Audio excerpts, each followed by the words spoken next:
schenkt mir in dem Sohne sich. Wie sollte denn mein Blut nicht noch viel mehr vor Freuden fallen? Auf, auf, auf, auf, jetzt soll die Luft von Jauchzen schallen.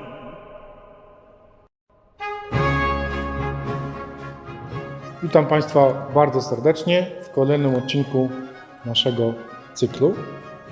Dzisiaj będziemy mówić o kompozytorze, którego aż 4 utwory zawarliśmy w naszych filmach.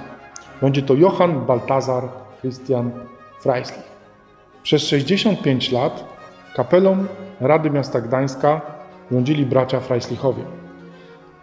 Przybyli oni do Gdańska z miejscowości Immenborn. Pierwszy z nich, Maksymilian Theodor, następnie od 1729 roku, kiedy to przyjechał do Gdańska Johann Balthasar Christian. Po śmierci Maksymiliana objął on urząd kapelmistrza miejskiego. Warto wspomnieć, że w tym samym czasie posadą kapelmistrza interesował się nie kto inny jak wielki Johann Sebastian Bach. Johann Balthasar Christian Freislich przez 10 lat był kapelmistrzem dworskim u księcia Schwarzburga w Sondershausen. Korzystając z bliskości Lipska, prawdopodobnie odwiedzał i uczył się u mistrza Jana Sebastiana Bacha. Co ciekawe, w zbiorach gdańskich zachowały się 2 pasje Freislicha. Pierwszą z nich skomponował w 1720 roku, jeszcze będąc w Sondershausen.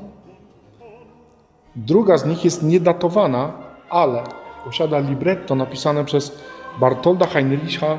Ten sam poeta w 1723 roku użyczył też tego tekstu bachowskiej pasji według świętego Jana. Drugą ciekawostką jest też to, że zarówno Freislich, jak i Jan Sebastian Bach napisali tak zwaną kantatę o kawie. Freislich był niezwykle płodnym kompozytorem. Pisał jako kapelmistrz Rady Miasta Gdańska utwory dla tego zespołu. Skomponował około 40 kantat okolicznościowych. Tworzył je na potrzeby związane z obchodami ważnych rocznic historycznych.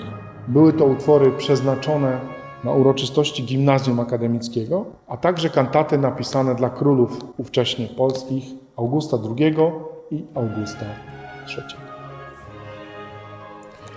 Dzisiaj zajmiemy się kantatą okolicznościową napisaną na dzień urodzin króla Augusta. Przeczytam teraz pełen tytuł tego dzieła. Kantata pod tytułem Niech będzie błogosławiony Pan Bóg Twój na uroczysty dzień urodzin Pana, króla Polski Augusta III, wielkiego księcia Litwy, Rusi, Prus, etc., księcia Saksonii i elektora, na uroczyste poświęcenie królewskiego posągu w dworze Artusa w Gdańsku w 1755 roku. 7 października wykonana przez kapelmistrza Jana Balthasara Christiana Freislicha.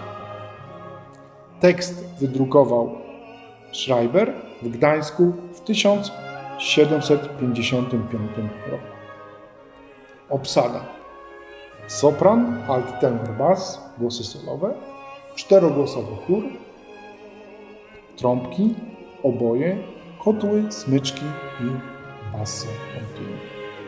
Współczesne wydanie tej kantaty oparte jest o pracę magisterską Piotra Stępnia i stanowi własność wydawnictwa nutowego zespołu Capella Gedanensis w serii Muzyka w dawnym Gdańsku z 1992 roku. Warto słów kilka poświęcić okoliczności, na które powstał ten utwór. Otóż inicjatorami i fundatorami uroczystości, podczas której wykonano tę kantatę, byli gdańscy kupcy i rzemieślnicy, którzy w dowód wdzięczności za złagodzenie sporów z Radą Miejską ufundowali królowi Augustowi III Sasowi marmurowy pomnik, który znajdował się w dworze Artusa do II wojny światowej. Było to dzieło rzeźbiarza Jana Henryka Meissnera. Odsłonięto go dokładnie 7 października 1755 roku. W 1985 w Gdańsku odnaleziono marmurową tablicę spod zaginionego podczas wojny posągu. Napis na niej głosi, co następuje. Augustowi III, królowi polskiemu, saskiemu księciu, świętemu rzymskiego królestwa, elektorowi, władzy najlepszemu ojcu ojczyzny, podzielnej obronie praw i rozszerzeniu kupiectwa na ziemi i morzu, posąg ten jako pomnik swej czci, dostojnego, najwierniejsi i najbardziej przywiązani obywatele, kupcy Gdańska, własnym nakładem postanowili wznieść. Zachował się też tekst poematu dziękczynnego, który był recytowany w trakcie przerwy, która była podczas utworu. Napisany został poemat przez gdańskiego poetę Jana Adama Tritta, zaś trupa teatralna Konrada Ernsta Ackermana odegrała sztukę pod tytułem Uroczystości. Istnieje nagranie tej kantaty wykonane na instrumentach współczesnych przez Kapellę Gedanesis w 1997 roku. My dla Państwa zaprezentujemy dwie części. Będzie to część pierwsza, Wiwacze. Niech będzie błogosławiony Pan Bóg Twój, który Cię sobie upodobał, aby Cię posadzić na swoim tronie jako króla z ramienia Boga, dlatego, że Bóg Twój umiłował Izrael. I część ostatnia, Szlus Aria. Wesel się Gdańsku. Gdańsku, wychwalaj radośnie Twe wzrastające szczęście, opatrzności. Wysłuchaj pieśni pełnych życzeń, niech żyje August, nasz ojciec. Niech jeszcze wielokrotnie powraca do niego ten dzień z coraz to nowym błogosławieństwem.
Obydwa fragmenty zaprezentowane przed chwilą stanowią nie lada wyzwanie dla trębaczy.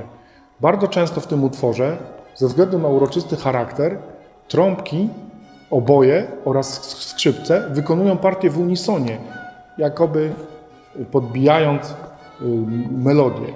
Jest to bardzo skomplikowane ze względu na zupełnie odmienną technikę gry, zarówno na skrzypcach, na oboi, jak i na trąbce. Skala obejmuje zarówno rejestr principale, jak i rejestr clarino. Pojawiają się bardzo drobne wartości w wysokim rejestrze, co stanowi dodatkowe wyzwanie dla artykulacji. W części ostatniej, Schluss aria, całe fragmenty instrumentalne opierają się na motywie skoku oktawowego.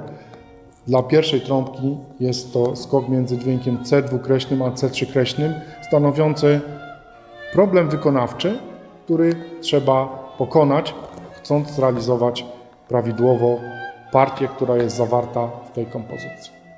Cały utwór utrzymany jest w stylu manierystycznym. Jest ogromna ilość zdobień rozpisanych, które trzeba realizować, nadążając za partią skrzypiec, co stanowi o niezwykłym problemie wykonawczym na trąbkach historycznych grających tą kompozycję. Dziękujemy bardzo za uwagę. Mamy nadzieję, że dzisiejszy odcinek podobał się Państwu. Zapraszamy do oglądania naszych następnych produkcji i do zobaczenia. Wszystkie nasze filmy są dostępne na kanale YouTube naszego zespołu Publicinatores Gedanenses. Dziękujemy bardzo. Do zobaczenia.